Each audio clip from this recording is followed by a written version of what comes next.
So the reading I picked today was Queen Elizabeth's speech when she was talking to her soldiers. I picked this because I found it very impactful.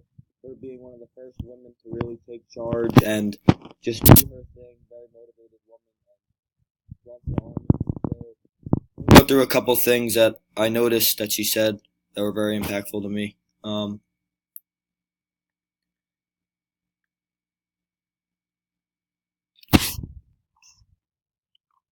Starting here, I can't get it to highlight, but I myself will be your general judge, rewarder of your virtue in the field.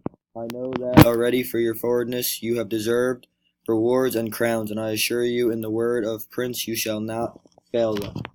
So she's basically explaining here that she's going to be the general and take control, and she will be with anyone that's fighting for her, just as she says down here.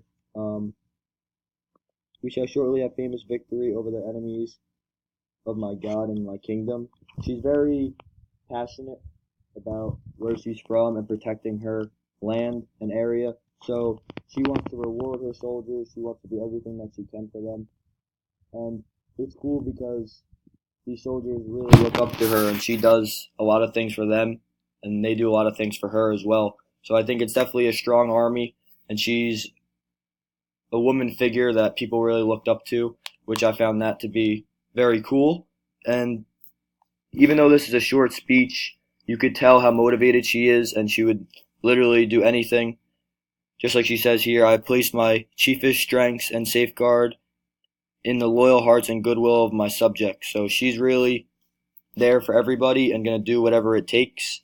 And I found this to be very impactful because it shows one of the first women figures to do something that's out of the ordinary, and it actually came out to be a great thing and ended up being Queen Elizabeth. I know it's a little hard to explain because it is short, but I hope this was good enough. I couldn't figure out how to highlight everything I'm talking about, but I just wanted to hit on some key points, and thank you.